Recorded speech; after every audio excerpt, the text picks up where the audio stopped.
This conference will now be recorded.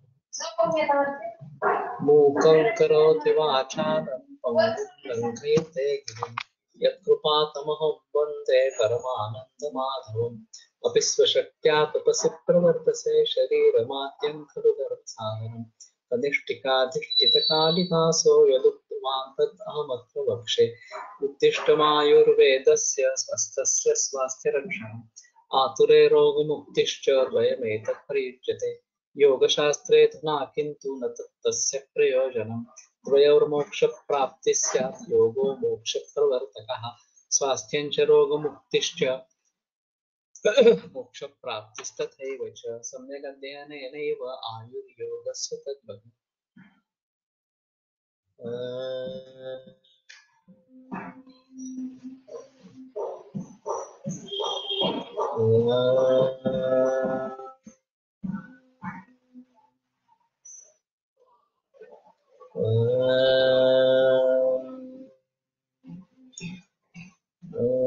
शांति शांति शांति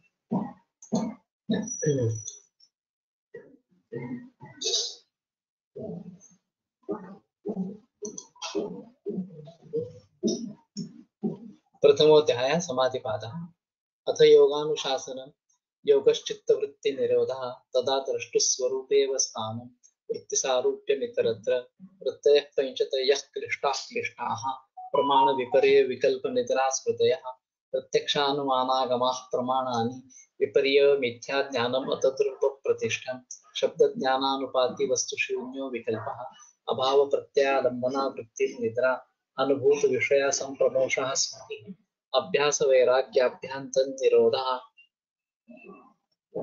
तत्र स्थितौ यत्नोऽभ्यासः स तु दीर्घकालनैरन्तर्यसत्कारा सेवितो दृढभूमिः दृष्टानुश्रविकविषयवितृष्णस्य वशीकारसंज्ञा वैराग्यं तत्परं पुरुषख्यातिर्गुणवैतृष्ण्यम् वितर्कविचारानन्दास्मिता रूपानुगमात् सम्प्रज्ञातः विरामप्रत्ययाभ्यासपूर्वः संस्कारशेषोऽन्यः भवप्रत्ययो विदेह प्रकृतिलयानां श्रद्धा वीर्य स्मृति समाधि प्रज्ञापूर्वक इतरेषां तीव्रसंवेगानाम् आसन्नः मृदुमध्यादिमात्रत्वात् ततोऽपि विशेषः ईश्वरप्रणिधानाद्वा क्लेशकर्मपिपाकाशयैरपरामृष्टः पुरुषविशेष ईश्वरः तत्र निर्दिशयं सार्वज्ञबीजं स पूर्वेषामपि गुरुकालेनानवच्छेदात् तस्य वाचकः प्रणवः तज्जपस्तदर्थभावनं ततः प्रत्यक्केतनादिगमोऽप्यन्तराय आवश्च व्याधिस्त्यान संशय प्रमादालस्याविरतिभ्रान्ति दर्शनालब्धभूमिकत्वानवस्थितत्वानि चित्तविक्षेपास्ते अन्तरायाः दुःखदौर्मनस्यान्तमे जयत श्वासप्रश्वासा विक्षेपसहभुवः तत्प्रतिषेधार्थमेकतत्त्वाभ्यासः मैत्री करुणामुदितोपेक्षाणां सुखदुःखपुण्यापुण्यविषयाणां भावनातश्चित्तप्रसादनं प्रच्छर्दनविधारणाभ्यां वा प्राणस्य विषयवती वा प्रवृत्तिरुत्पन्ना मनसस्थितिनिबन्धिनी विशोका वा ज्योतिष्मती वीतरागविषयं वा चित्तं स्वप्ननिद्राज्ञानालम्बनं वा यथा विमतध्यानाद्वा परमाणुपर्वमहत्त्वान्तोस्य वशीकारः क्षीणवृत्तेरभिजातस्येव मणेर्गभीतृग्रहणग्राह्येषु तत्स्तदञ्जनता समापत्तिः तत्र शब्दार्थज्ञानविकल्पैः संकीर्णा सवितर्का समापत्तिः स्मृतिपरिशुद्धौ स्वरूपशून्येवार्थमात्र निर्भासा निर्वितर्का एतयैव सविचारा निर्विचारा च सूक्ष्मविषया व्याख्याता सूक्ष्मविषयत्वं चालिङ्गपर्यवसानं ता एव सबीजः समाधिः निर्विचारवैशारद्येध्यात्मप्रसादः कृतंभरा तत्र प्रज्ञा श्रुतानुमानप्रज्ञाभ्याम् अन्यविषया विशेषार्थत्वात् तज्जः संस्कारोऽन्यसंस्कारप्रतिबन्धी तस्यापि निरोधे सर्वनिरोधात् निर्बीजः समाधिः इति पतंजलि विरचिते योगसूत्रे प्रथमः समाधिपादः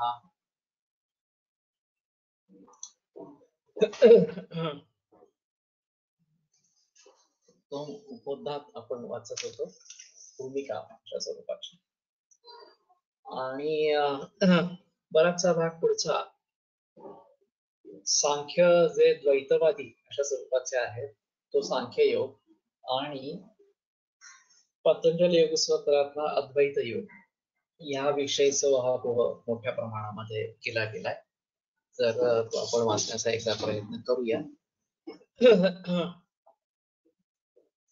अद्वैत वेदांत दर्शन आणि पातंजल योग दर्शन ही ब्रह्मविद्येची उपत्यात्मक आणि प्रयोगात्मक अशी दोन अंगे होती. हे वाक्य अनेक ठिकाणी आलेलं अशा स्वरूपाचं आहे. पुन्हा पुन्हा त्यांनी ते मांडण्याचा प्रयत्न केला. मागील परिच्छेदात वेदांचा अंतिम सिद्धांत सर्वं खलु ब्रह्म हाच कसा आहे याविषयी विचार झाला. हाच सिद्धांत निसंदिग्धपणे सिद्ध करण्यासाठी कृष्णदेवराय म्हणजे बादरायण मुनींनी वेदांत सूत्रे रचली आणि त्यांच्याच संप्रदाय परंपरेतील भगवत पूज्यपाद श्रीमद शंकराचार्य यांनी त्या सूत्रावर भाष्य लिहून त्या सूत्रांचा आशय स्पष्ट केला. वेदांचा अद्वैत हाच अंतिम सिद्धांत असे एकदा निश्चित झाल्यावर जी दर्शने हा सिद्धांत मानित नाहीत ते अर्थात वेदविरुद्ध दर्शन होय, म्हणून त्यांचे खंडन वेदांत सूत्रानुसार भाष्यकारांनी ठिकठिकाणी केले आहे. याप्रमाणे ब्रह्मसूत्रांच्या दुसऱ्या अध्यायातील पहिल्या दोन सूत्रात सांख्यांचे खंडन केले व एतेन योगा प्रत्युक्तः या तिसऱ्या सूत्राने सांख्यानुसारी द्वैत प्रतिपादित योगशास्त्राचे खंडन केले. पातंजल योग दर्शन हे वेदांत सूत्रांच्या नंतरचे असताना ते सूत्रांनी विवक्षित नाही हे उघड असेल. हा एक खूप मोठा कालदृष्ट्या भाग राहतो की वेदांत दर्शन येण्याच्या आधी सांख्ययोग अशा स्वरूपाचं द्वैतपर दर्शन अशा स्वरूपाचं उपलब्ध होतं आणि त्याचं खंडन शंकराचार्यांनी केलं. पण हे जे दर्शन आहे पातंजल योग दर्शन ते त्यानंतर बऱ्याच कालानंतर निर्माण झालेलं अशा स्वरूपाचं आहे आणि म्हणून त्याचं खंडन शंकराचार्यांनी केलं असं म्हणता येत नाही. पण एक यातून गैरसमज अशा प्रकारचा रूढ झाला की शंकराचार्यांनी अद्वैत वेदांतामध्ये योगाचं देखील खंडन केलेलं आहे, ते पातंजल योग सूत्राचं योग दर्शनाचं खंडन केलेलं आहे अशा स्वरूपाची एक अफवा पसरली किंवा पसरवली गेली किंवा जोडमूल अशा स्वरूपाची झाली. त्याचप्रमाणे म्हणजे जसं आपल्या सुश्रुताचार्यांनी एकम शास्त्र मध्यान विद्या शास्त्र निश्चय तस्मात दोषुता शास्त्र बीजानी या चिकित्सका या सूत्रावरती वैद्याने बहुश्रुत वैद्याने आयुर्वेद शास्त्र जाणावं असं म्हटलंय आणि म्हणून तो बहुश्रुत कशा अर्थाने असायला हवा तर अन्य वैद्यकशास्त्र आणि वैद्यकाला पूरक अन्याय सांख्य वगैरे अशा स्वरूपाचे शास्त्र यांचं त्याने अध्ययन केलेलं असावं असा त्याने अभिप्रेत होता. पण आताच्या काळामध्ये त्याने ॲलोपॅथी पण शिकलेली असायला हवी असा अर्थ या सूत्राच्या अर्थाने सांगण्याचा प्रयत्न केला जातो आणि त्याचं सरळ सरळ उत्तर सुश्रुताचार्यांना तरी ॲलोपॅथी अपेक्षित नव्हती असं आहे, कारण त्यावेळेस ॲलोपॅथी नव्हतीच तर ती शिकावी असं सुश्रुताचार्य सांगतील आयुर्वेद शिकण्यासाठी अशी पॉसिबिलिटीच नाही. पण ह्या प्रकाराने त्याचं समर्थन केलं जातं आणि माझा बराच वाद या विषयावरती झालेला होता आणि मग मला ते म्हणाले की बुजुर्ग वैद्यांच्या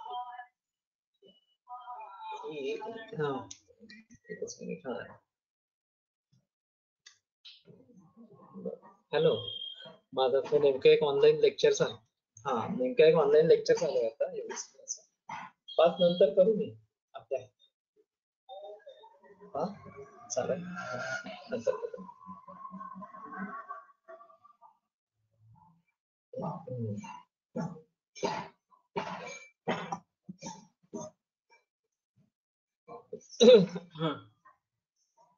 तर मी त्यांना म्हणलं याच्यातही 2 गोळ आहेत.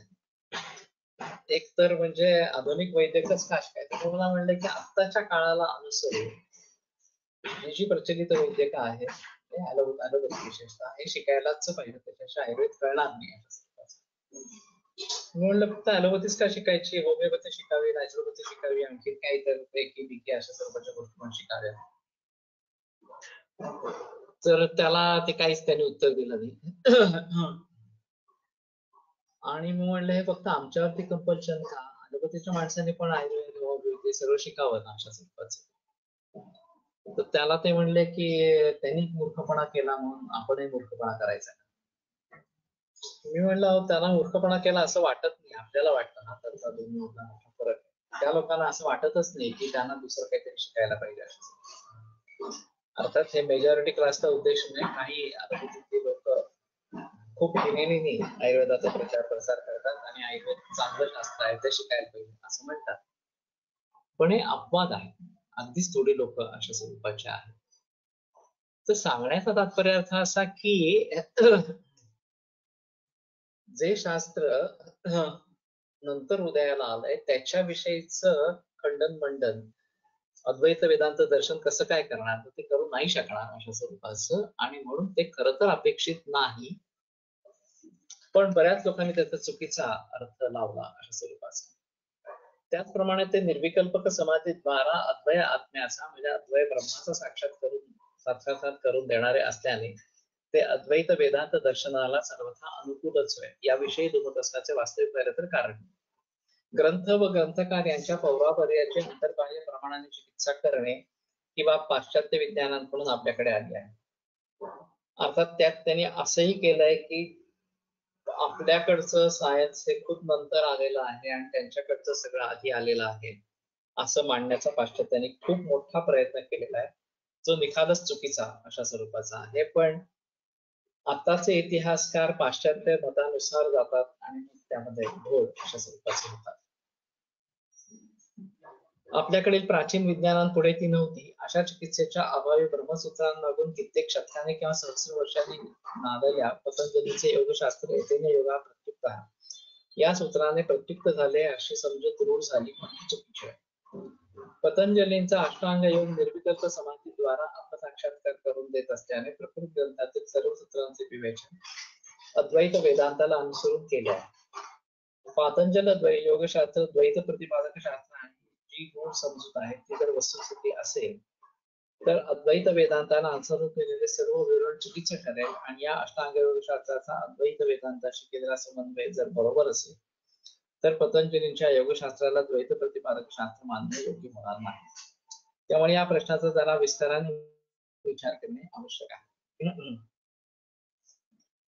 जर सांख्ययोग हे द्वैत प्रतिपादक असणाऱ्या अशा स्वरूपाचा आहे, ती जर वस्तुस्थिती असेल तर यांनी ज्या प्रकाराने योगसूत्रांचा अर्थ लावण्याचा प्रयत्न केलाय तो अद्वैत वेदांत मताला अनुसरून अशा स्वरूपाचा लावण्याचा प्रयत्न केलाय तो चुकीचा ठरेल. आणि उलट पक्षी जर हा अर्थ बरोबर असेल तर योगशास्त्र द्वैत हे जे पातंजल योगशास्त्र आहे हे द्वैत प्रतिपादक आहे हे म्हणणं चुकीचं अशा स्वरूपाचं ठरेल. येथे असा पक्ष मांडावायचा आहे की पातंजल योग दर्शन हे पूर्णतया वेदानुसारी असून अद्वैत वेदांत शास्त्राचे पूरक आहे. किंबहुना वस्तुस्थिती अशी आहे की एकाच ब्रह्मविद्येची अद्वैत वेदांत दर्शन आणि पातंजल योग दर्शन ही दोन्ही परस्परास पूरक अशी अंगे आहेत. रसायनशास्त्रासारख्या व्यावहारिक विद्येची उपपत्त्यात्मक, थिरॉटिकल आणि प्रयोगात्मक अशी दोन अंगे ज्याप्रमाणे असतात त्याप्रमाणे त्या दोन अंगांनी मिळून जशी त्या शास्त्राला पूर्णता येते तसाच प्रकार येथे ब्रह्मविद्येच्या बाबतीत आहे.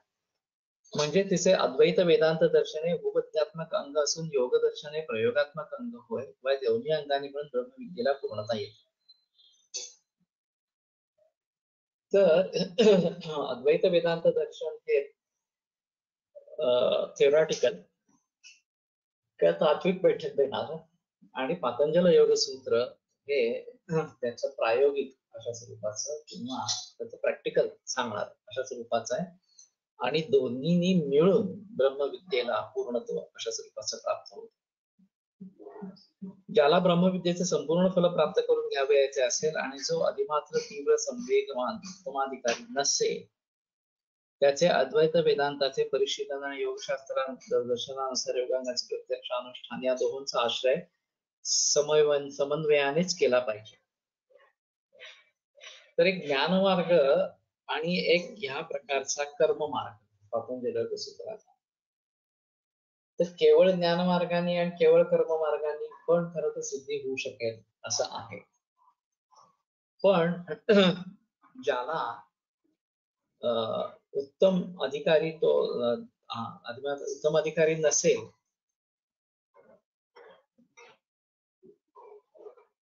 तर त्याने वेदांत दर्शनाचं परिशीलन आणि योग दर्शनानुसार योगांगाचे प्रत्यक्ष अनुष्ठान या दोन्हींचा आश्रय समन्वयानेच करायला पाहिजे.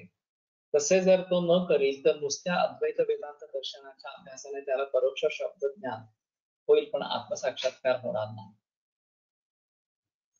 त्या जर खर तर आत्मानुभूती व्हायला हवी असेल तर पातंजल योग शास्त्राला पर्याय अशा स्वरूपाचा नाही. तुम्हाला केवळ ज्ञान होणं अशा प्रकारची गोष्ट अद्वैत वेदांत दर्शनानुसार होऊ शकते. अर्थात ही दोन्ही दर्शने पूर्णतः वेदानुसारी असून ती ब्रह्मविद्येची परस्परास पूरक अशी दोन अंगे आहेत. अशी दृष्टी ठेवूनच या ग्रंथातील सर्व सूत्रांचे विवरण केले आहे. ते आणि त्यांचा पक्ष क्लिअर केलाय की मी नेमकं काय धरून हे मांडतो आहे. तो भेदता ही भेद्य अन्यथा विनंती. भेदन करणारा जी भेद्य गोष्ट आहे ती निर्णय प्रकारे तो हे करतो, भेदन करतो त्याचं. तर ह्याच सूत्रांकडे पातंजली व्यवस्थितांकडे अद्वैत वेदांत दर्शनाच्या चष्म्यातून पाहिल्यानंतर जे काही तुम्हाला त्याचं ज्ञान होईल ते वेगळं अशा स्वरूपाचं असतं. माझा तर चष्मा आणखीन त्याच्या पलीकडचा आहे. मला आयुर्वेद आणि योग या दोहोंच्या एकत्र चष्म्यातून या सगळ्या गोष्टींकडे बघायचं. तेव्हा विशेषतः चरकातली सूत्र तत्वज्ञानाच्या संदर्भात असलेली अशी शारीस्थान अध्याय 1 यामध्ये आणि पातंजली सूत्र या सगळ्यांचा एकत्रित विचार करून मला आयुर्योग असं शास्त्रकर्म मांडायचं. तर त्याच्यामध्ये स्वास्थ्य रक्षण असा जो काही मुद्दा आहे तो आणि रोगमुक्ती हा मुद्दा हा आयुर्वेदाच्या अंगाने पुढे न्यायचा आहे. आणि आपल्याकडे आलेला मोक्षाचा विचार आणि योगसूत्रातला मोक्षाचा विचार हा अध्यात्माच्या अंगाने पुढे अशा स्वरूपाचा न्यायचा आहे. त्या दोहोंचा समन्वय साधला तर आम्ही केवळ स्वास्थ्य रक्षण एवढंच उद्दिष्ट प्राप्त करणार नाही, तर रोगमुक्ती आणि त्याच्या पलीकडे जाऊन जीवनमुक्ती अशा स्वरूपाचं पण ध्येय साध्य करू शकू अशा स्वरूपाचं. येथे मुख्य गोष्ट लक्षात घ्यावयास पाहिजे ती अशी की ह्या ग्रंथात सर्व सूत्रांचे विवरण केले आहे. मूळ सूत्रांची कोठेही विसंगत नसून पूर्णपणे सुसंगत आहे. म्हणजे ज्ञानपक्षी इतकेच म्हणता येईल की सर्व प्रमुख टीकाकारांनी हे योगदर्शन वैद्यवंश प्रतिपादक असल्यामुळे वेदविरुद्ध दर्शन होय असे जरी आपली समजूत करून घेतली असली तरी अद्वैत वेदांत दर्शनाशी पूर्णतः सुसंगत असाही या सूत्रांचा अर्थ होऊ शकतो. आता जेव्हा एखादं प्रचलित मत आहे आणि त्याच्या विरुद्ध त्याच्यापेक्षा वेगळं मत तुम्ही काहीतरी मांडण्याचा प्रयत्न करता आहात तेव्हा ते मत पण ग्राह्य असू शकतं एवढं तरी किमान अशा स्वरूपाचं समोरच्याची मनोभूमिका असायला हवी, तेवढं तरी मान्य करण्याची क्षमता त्याच्यामध्ये असायला. जरी असं नसतंच आणि हे तुम्ही काहीतरीच लिहिताय अमुक तमुक झालं तर अशा स्वरूपाचं जर म्हणलं तर ते वाचणारच नाही काय लिहिलंय असणार. तर खऱ्या अर्थाने ते वाचलं तर गेलंच पाहिजे, त्याच्याविषयी शंकाच नाहीये. आणि मग तुम्हाला त्याचा प्रतिवाद जर काही करायचा असेल तर शास्त्रानुसार प्रतिवाद करणं गरजेचं अशा स्वरूपाचं आहे. म्हणून आणि पतंजलींचाच आधार त्यांना दिला. ते आपल्या परमार्थ सार या प्रकरणात ग्रंथात अगदी स्पष्ट सांगतात की परमार्थ मार्ग साधन आरोग्य अप्राप्य योगमपि नाम सुरलोक भोग भोगी मुदितमना मोदते सुचित महता कालेन महान मानुष्यं प्राप्य योगम अभ्यस्य प्राप्नोति दिव्यम अमृतम यत्तत् परम पदम विष्णोः. तर परमार्थ मार्ग साधन परमार्थ मार्ग साधन सुरुवात करून अप्राप्य योगम अपि नाम योग याचा प्राप्ती नाही झालेली असणाऱ्या अशा स्वरूपाची सुरलोक भोग भोगी देवलोकाचे जे भोग आहेत ते भोगणारा मोदितमना मोदते सुचिरा आनंदित होऊन दीर्घकाळ आनंदित राहतो. महता कालेन महान मानुष्यं प्राप्य बऱ्याच काळानंतर मनुष्य जन्म त्याला प्राप्त होतो.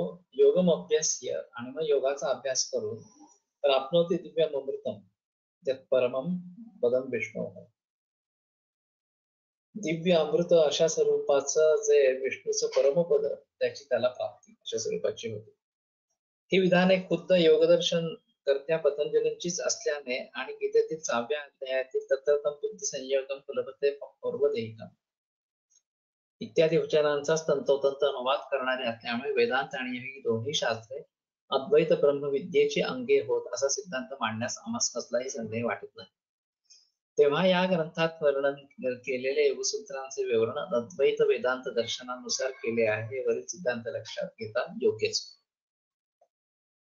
त्या ह्यांनी जे काही सगळं विवरण केलंय ते अद्वैत वेदांताला अनुसरून अशा स्वरूपाचं केलेलं आहे. हिरण्यगर्भ हाच वेदवेद अष्टांग योग शास्त्राचा पुरातन प्रोक्ता. तर हिरण्यगर्भ हाच या वेदवेद अष्टांग योग शास्त्राचा पुरातन सर्वात प्राचीन अशा स्वरूपाचा वक्ता अशा स्वरूपाचा होय. आपण परवा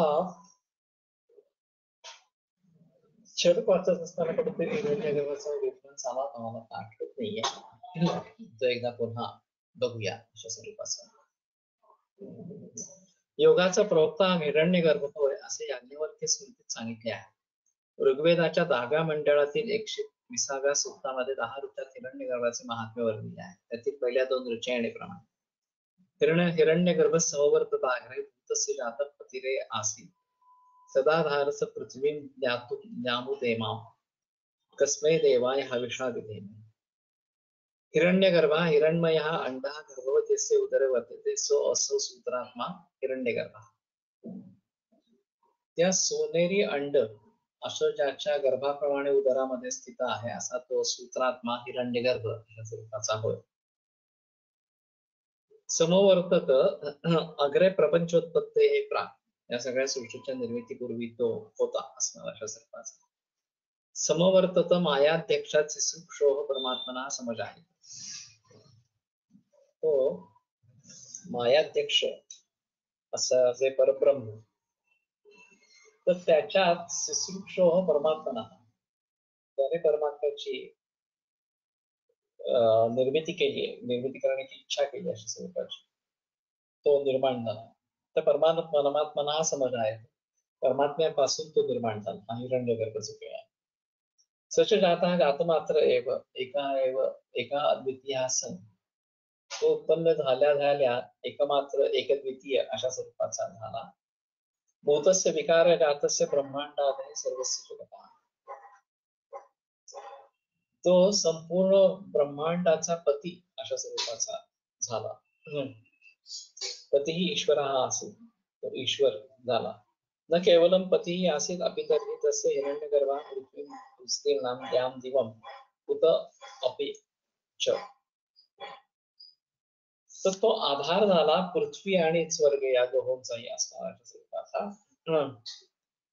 इमाम अस्माभिर दृश्यमानां पूर्ववर्तिनी भूमी दाधार धारय की आमच्याकडून पाहिली जाणारी जी समोर दिसणारी भूमी आहे तिचाही तो आधार आहे आणि स्वर्गाचाही आधार आहे. कम प्रजापतीम देवाय देवम हमेशा पुरोडाशेन विधेम वयम ऋतुजा परिचरेन. तर त्या देवाला तस्मै कस्मै देवाय हविषा वयम विधेम हवी पुरोडाश देऊन आम्ही त्याची उपासना पूजा अशा प्रकारची करतो असे एकंदर या सूत्राचा अर्थ आहे. हिरण्यगर्भ म्हणजे सूर्यच घ्यायचा का नाही, सूर्य हे फार छोटं झालं. हिरण्यगर्भाचा अर्थ खूप व्यापक अशा स्वरूपाचा राहील. संपूर्ण सृष्टी ज्याच्यापासून उत्पन्न झाली तो हिरण्यगर्भ स्वरूपाचा. तर ही सृष्टी खूप व्यापक असणारी अशा स्वरूपाची संकल्पना म्हणजे आपला सूर्य आणि आपली सूर्यमालिका हे एका आकाशगंगेचे एक अवयव किंवा घटक अशा स्वरूपाचे आहे. अशा असंख्य आकाशगंगा ब्रह्मांडामध्ये आहेत. त्या सगळ्या एकमेकांपासून दूर जात आहेत अशी परिस्थिती आहे. त्या एकंदर ब्रह्मांडाचा विस्तार हा अतिप्रचंड अशा स्वरूपाचा आहे.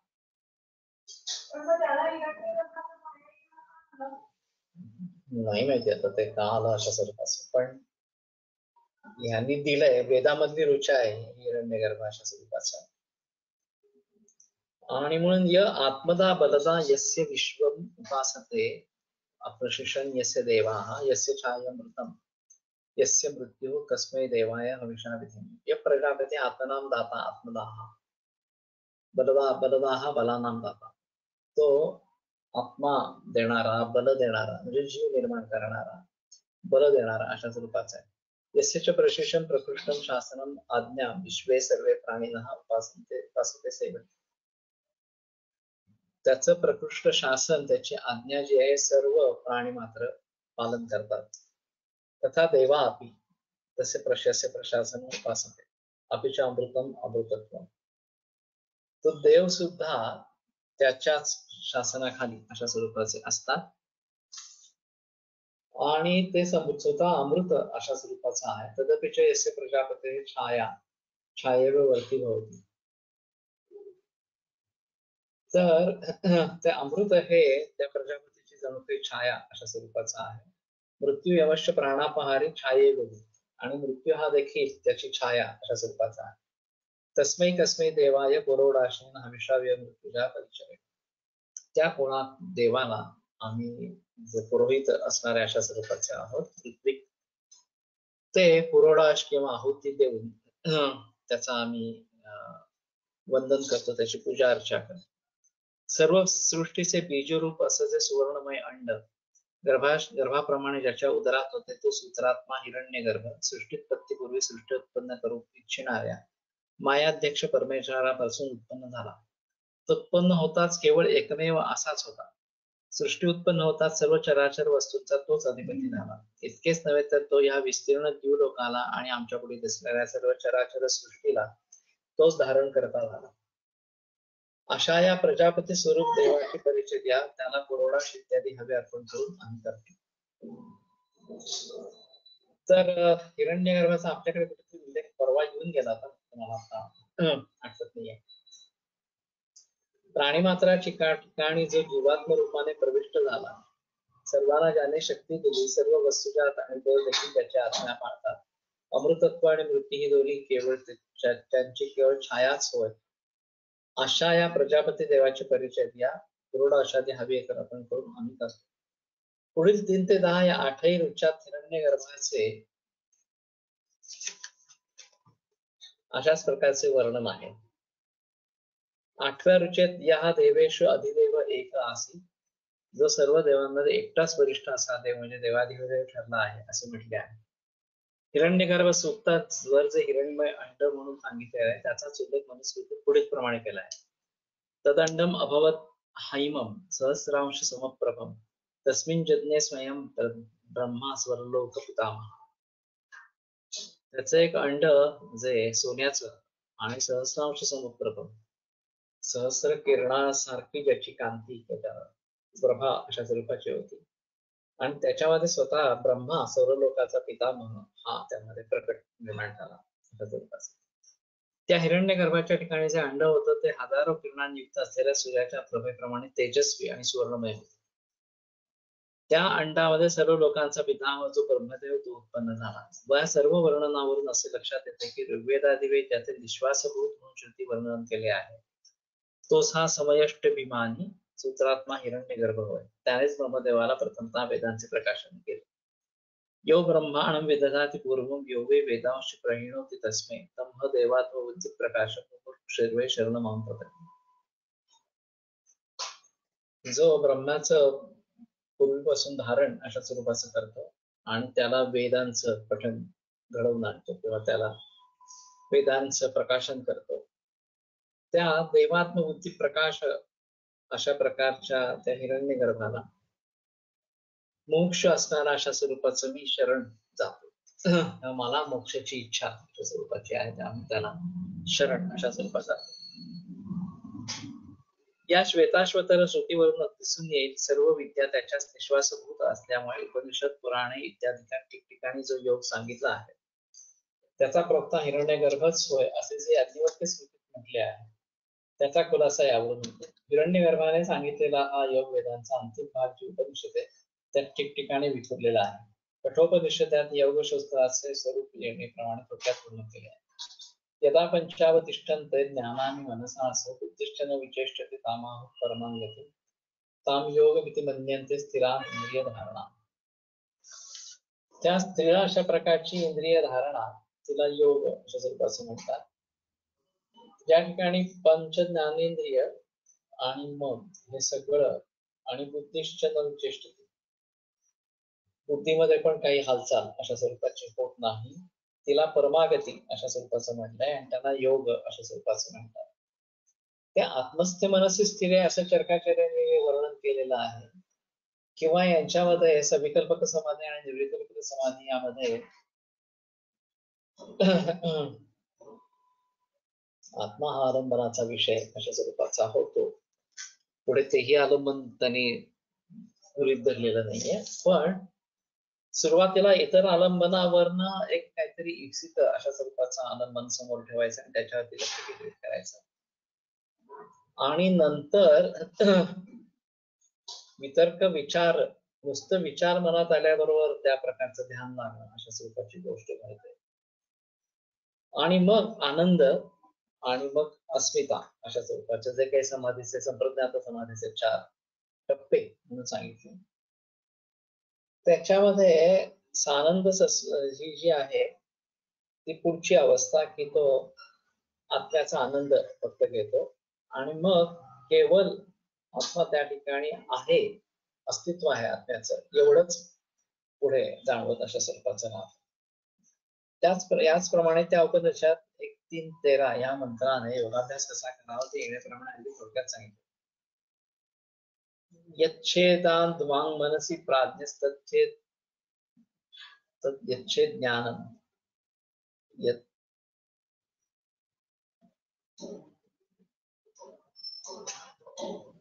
ज्ञानम आत्मनि महति नियच्छेद तत् यच्छेद शांत आत्मनि.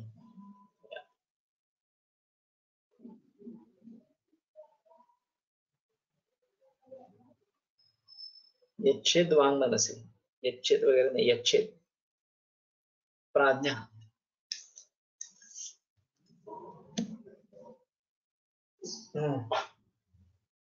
तर वाणी आणि मन हे प्राज्ञ माणसाने देऊन टाकावं म्हणजे आत्म्याच्या ठिकाणी समर्पण अशा स्वरूपाचं करावं.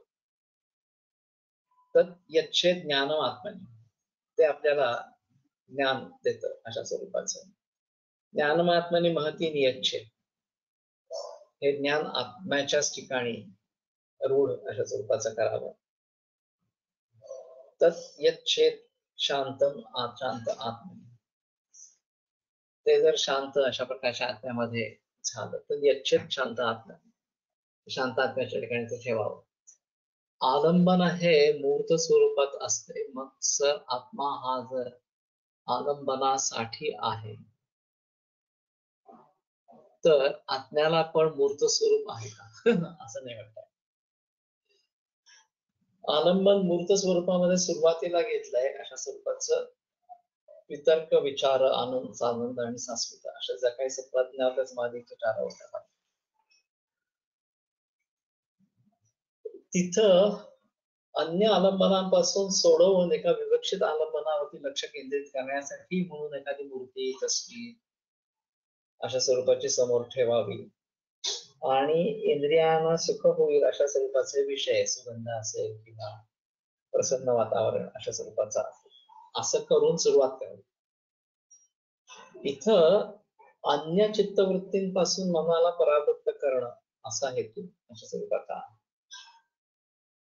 आता हे झाल्यानंतर पुढचे विचार अशा स्वरूपाचा आहे, त्यामध्ये प्रत्यक्षात अशा प्रकारचं समोर आलंबन काहीही नसलं तरी मनामध्ये विचार आला की ती मूर्ती मला बघायची की ती मी बघू शकतो आणि मग त्याच्या ठिकाणी मन केंद्रित अशा स्वरूपाचं व्हायला. पण इथंही मी वेगळा आणि ते वेगळं अशा स्वरूपाचं थोडासा द्वैतभाव त्याच्या पुढच्या स्वरूपामध्ये तो त्याचा आनंद आत्म्याचा आनंद अशा स्वरूपाचा घेतो. सानंद समाधी अशा प्रकारचं प्रज्ञात समाधी आणि त्याच्या पुढे अस्मिता म्हणजे केवळ त्याचं अस्तित्व त्याला जाणवतं, याच्या पलीकडे काय नाही. आणि मग इथून पुढे असंप्रज्ञात समाधीचा भाग सुरू होतो आणि त्यामध्ये मग तुम्हाला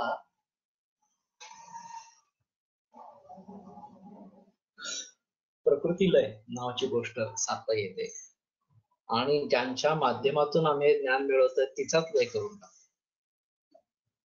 आता हा लय कशामध्ये होणार तर सगळ्या शेवटी लय पुरुषामध्ये अशा स्वरूपाचा होणार असं त्या ठिकाणी.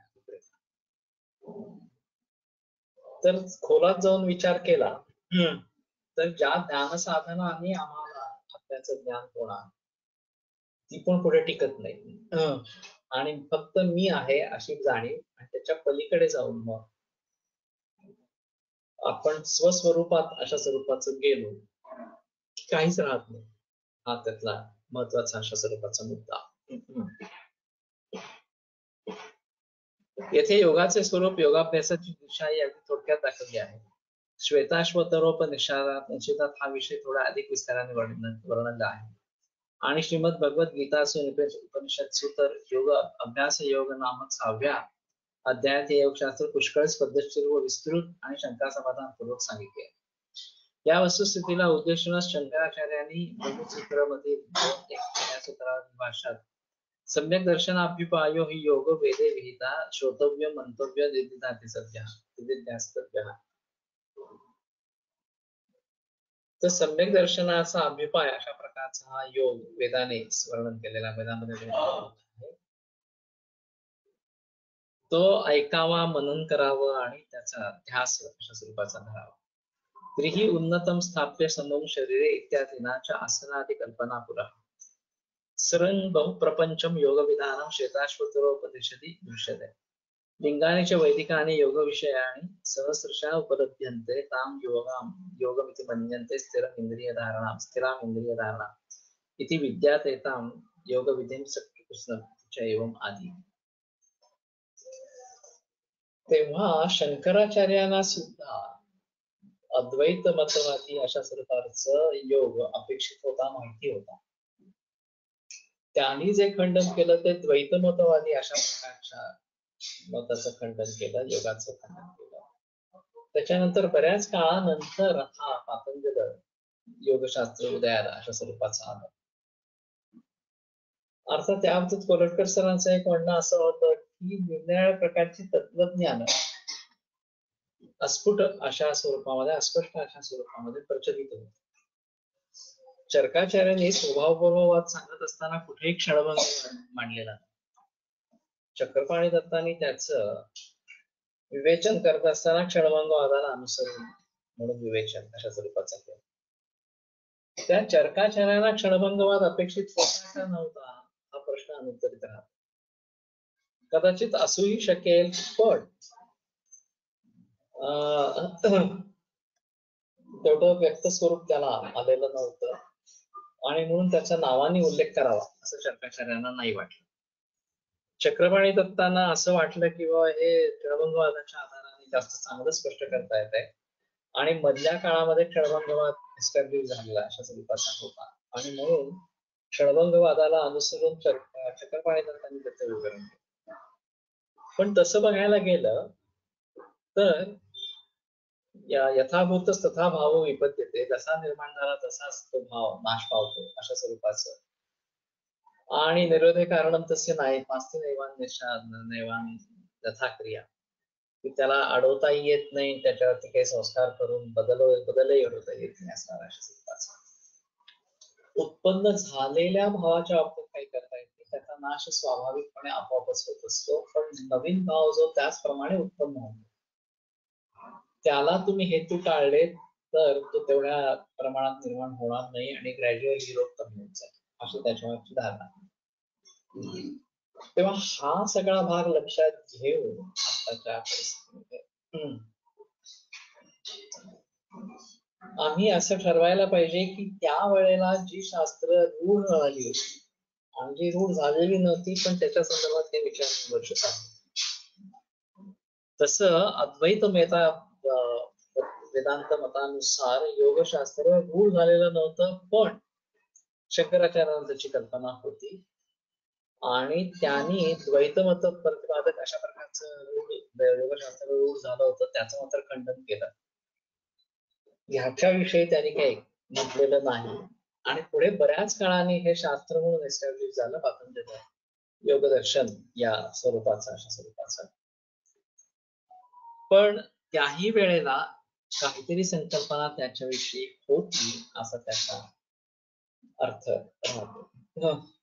या सर्व विवेचनावरून लक्षात येते की वेदवेद योगाचा अध्यप्राप्ता म्हणजे हे त्याचे निश्वासभूत होतो सूत्रांना तेव्हा या हिरण्यगर्भ प्रोक्त योगाचाच अनुवाद पतंजलीने केलेला असल्यामुळे त्यांनी पहिले सूत्र योगाशासन असे न करता असे योगानुशासनम असे केले. जर पतंजली खुद्द याचे करते अशा स्वरूपाचे असते तर त्यांना अनुशब्द घालण्याची गरज नाही. माझंच आहे क्रिएशन. पण त्यांनी अनुशब्द घातलाय आणि म्हणून कोणीतरी आधी केलेलं आहे तेच मी पुढे फॉलो करतो आहे, पुढे प्रसिद्ध करतो आहे. अशा पद्धतीने त्यांनी तिथं ते मांडण्याचा प्रयत्न केलाय. हा एक वेगळा आस्पेक्ट त्यामध्ये राहील. पातंजल योग हाच ब्रह्मसूत्राने अत्युक्त झालेला योग आहे असा चुकीचा ग्रह ऐतिहासिक दृष्टीच्या अभावी वाचस्पती मिश्रांसारख्या मान्यवर टीकाकारांची कसा झाला याचे सविस्तर विवेचन आम्ही पुढे करणार आहोत. तर वाचस्पती मिश्रांची टीका ही याच्यावरची प्रमाणभूत अशा स्वरूपाची म्हणून मांडली जाते आणि त्यांचा जर चुकीचा ग्रह असेल तर त्या टीकेवर अवलंबून असणारे इतर भाषांतरकार आणि इतर टीकाकार यांचंही म्हणणं सगळं व्यर्थ अशा स्वरूपाचं ठरतं. आणि म्हणून त्या सगळ्या संदर्भामध्ये आपल्याला अद्वैत वेदांत मतानुसार ह्याचा अर्थ कसा होतो हे समजून घेणं जास्त गरजेचं आहे. पातंजल योग हा हिरण्यगर्भाचा अनुवाद असल्याने आणि तो द्वैतपर असल्याचा ग्रह झाल्यामुळे हिरण्यगर्भ योग ही द्वैतपरच आहे असं म्हणण्याचा प्रसंग टीकाकारांवर आहे. तर हाही आणखीन गोळ आहे. एकदा आपण एक काहीतरी चुकीची संकल्पना केली आणि मग त्याचं समर्थन करण्यासाठी आणखीन चुका आपण जर करत राहिलो तर जी गोंधळाची परिस्थिती निर्माण होते तशी योगावरती मिळणाऱ्या लोकांची अशा स्वरूपाची झालेली आहे असा त्याचा अर्थ राहतो. आता जसं प्रकृती वगैरेच्या संदर्भामध्ये इतक्या चुकीच्या संकल्पना घेतलेल्या की त्या खोडून काढता येणं ही गोष्ट खूप अवघड अशा स्वरूपाची आहे. पण जर आम्हाला शास्त्र म्हणून खऱ्या अर्थाने समजून घ्यायचं असेल तर आम्हाला ते खोडून काढायला हव्यात आणि योग्य मत काय आहे ते प्रतिपादन करायला. जसं कोलटकर सरांनी वेगळा अर्थ लावण्याचा काहीतरी प्रयत्न केला आणि मुख्य गौरभाव त्याच्यामध्ये आणला आणि सर्वसामान्य लोक ही सर्वसामान्यपणे सहज प्रकृतीचीच असतात त्यालाच आरोग्य म्हटलेलं आहे आणि वस्तू त्यांच्यासाठीच सांगितलेलं आहे असं प्रतिपादन त्यांनी केलं. ही बाब पचवायला लोकांना अत्यंत जड जाते कारण आम्ही लहानपणापासून फर्स्ट इयर पासून जे शिकत आहोत त्याच्यानुसार एक काहीतरी प्रश्नावली पण प्रकृती काढायची आणि त्याच्यात दंडता मानायची अशी जर आमची मनोवृत्ती झालेली असेल तर त्या मनोवृत्तीतून बाहेर येताना ही गोष्ट खरंच अवघड असं जात. पण हे म्हणणे कसे निराधार व अयुक्त आहे ही गोष्टी आम्ही सगळे दाखवायला. तेव्हा हिरण्यगर्भापासून उत्पन्न झालेला योग हाही द्वैतपर नाही आणि पातंजल योग सूत्र ही पण द्वैतपर नाही ती अद्वैत मतानुयायी अशा स्वरूपाची आहे असं ठाम प्रतिपादन यांनी कोलटकरांनी केलेलं आहे. आपण पुढच्या बुधवारी त्याच्याविषयी बोलू.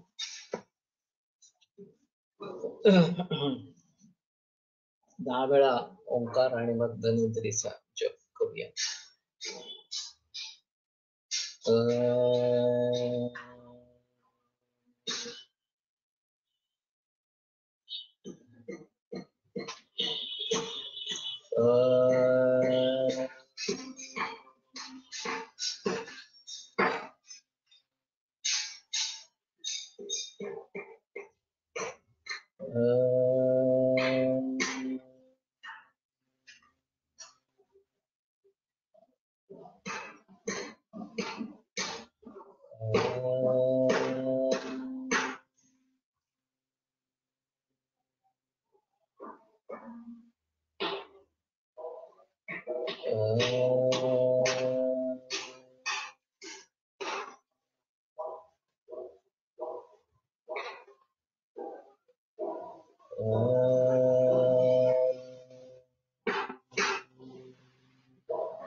ॐ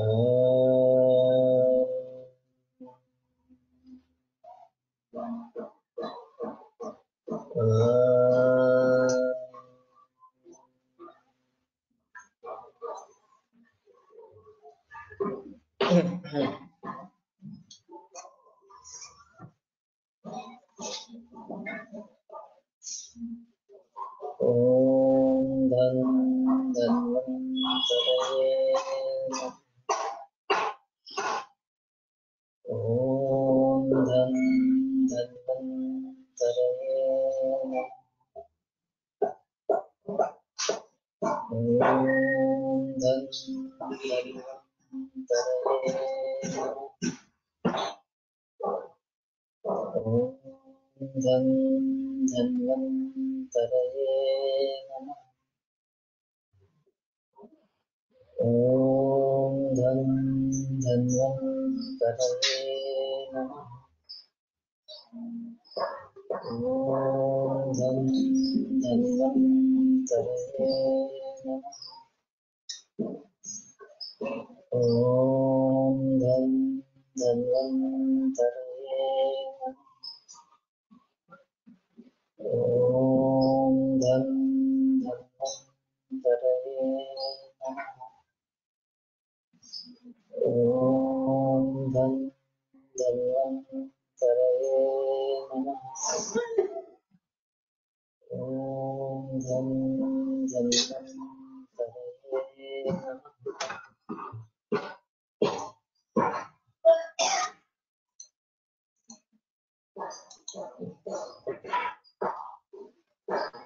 योगेन चित्तस्य पदेन वाचा मलं शरीरस्य च वैद्यकेन योपाकरोत्थं प्रवरं मुनीनां पतञ्जलिं विरम्यते व्याख्यानव्यापारः अग्रिमे बुधवासरे पुनरपि मिलिष्यामः।